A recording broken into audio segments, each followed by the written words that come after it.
Assalamualaikum warahmatullahi wabarakatuh. Anak-anakku semua, apa kabar pada hari ini? Sehat? Alhamdulillah. Mudah-mudahan kita diberikan Allah Subhanahu wa Ta'ala kesehatan. Pada hari ini kita akan melanjutkan materi kita di Kemuhammadiyahan kelas 8, masih membahas seputaran bab 1, karena memang cukup panjang pembahasan bab 1 mengenai Muhammadiyah sebagai gerakan Islam.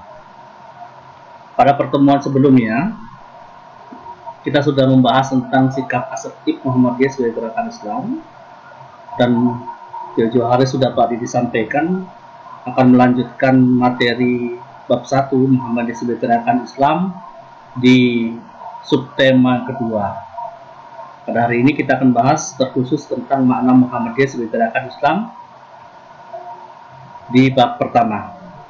Anak-anakku semua, tetap semangat, tetap menjalani protokol kesehatan, tetap di rumah, belajar di rumah, berpikiran positif supaya dalam pelaksanaan pembelajaran model daring ini dapat maksimal dilakukan. Anak-anakku semua, untuk target pembelajaran nanti bisa dibaca. Nah, sekarang kita akan masuk pada materi inti, yaitu subtema yang kedua, makna Muhammadiyah sebagai gerakan Islam. Sebelum memulai pembelajaran, ada pentingnya kita mengucapkan Bismillahirrahmanirrahim. Muhammadiyah sebagai gerakan Islam, bahwa dilatar belakangi dengan dua prinsip atau dua hal penting yang dilakukan oleh Kiai Haji Ahmad Dahlan. Yang pertama itu tidak terlepas dari pemahaman beliau, diilhami dan disemangati oleh ajaran Al-Quran. Kemudian yang kedua, yang melatar belakang Muhammadiyah sebagai gerakan Islam ini, yaitu memperjuangkan prinsip-prinsip ajaran Islam di dalam kehidupan yang nyata, yang real. Dua prinsip penting inilah yang melatar belakangi tentang gerakan Muhammadiyah sebagai gerakan Islam. Baik, kita akan jelaskan secara singkat mengenai Muhammadiyah sebagai gerakan Islam. Itu karena penelaan beliau tentang Al-Quran terkhusus di surah Al-Imran 104. Di situ dasar beliau bersemangat, termotivasi untuk mendirikan organisasi. Surah apa itu? Surah Al-Imran. Surah Al-Imran 104. Yang ayatnya seperti ini. Telah kamu pelajari semua, alhamdulillah rata-rata sudah banyak yang hafal surah ini. Kita bacakan kembali. Bismillahirrahmanirrahim.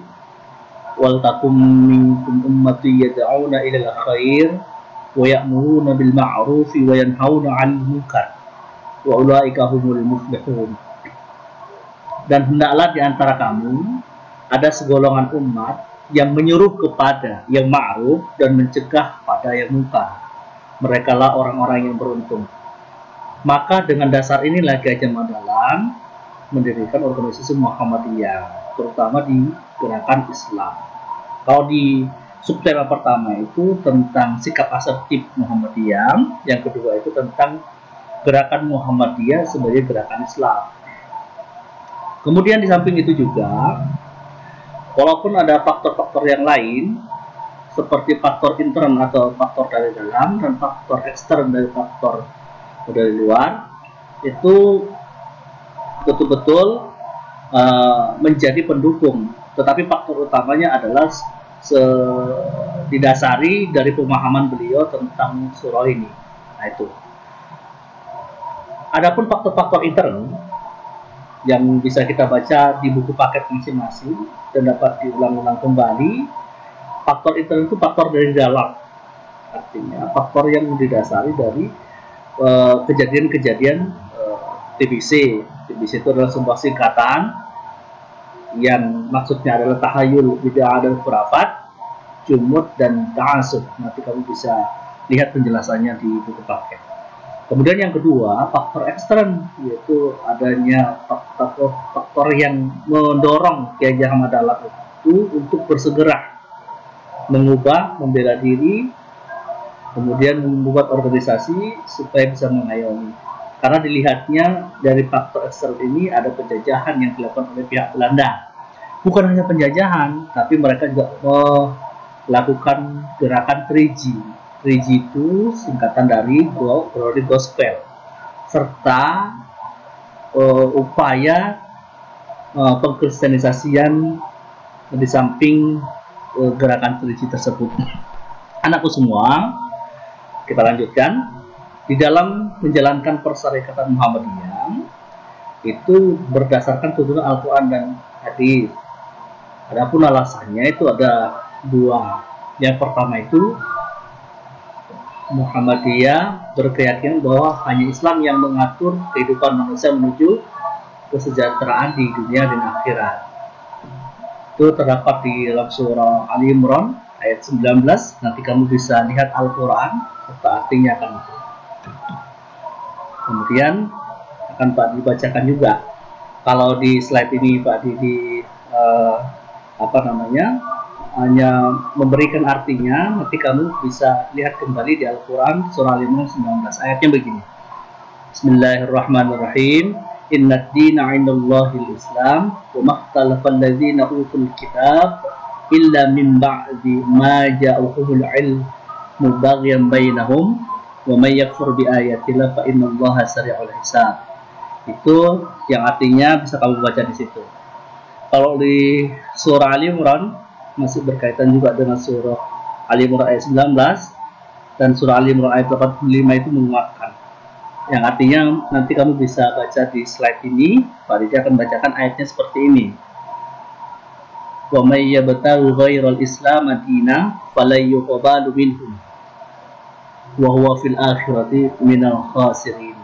Nanti kamu bisa melihat di situ. Itu alasan pertama mengapa Muhammadiyah dikatakan sebagai gerakan Islam. Kemudian yang kedua, alasan kedua mengapa Muhammadiyah dikatakan sebagai gerakan Islam itu, Muhammadiyah berkeyakinan bahwa Islam adalah agama yang tinggi dan sempurna. Dan ini sudah dijelaskan Allah Subhanahu wa taala dan didasarkan pada Al-Qur'an di surah Al-Maidah ayat 3. Nah, sekali lagi kamu bisa membaca artinya di slide yang Pak Didi sediakan berulang-ulang dan Pak Didi bacakan ayatnya seperti ini.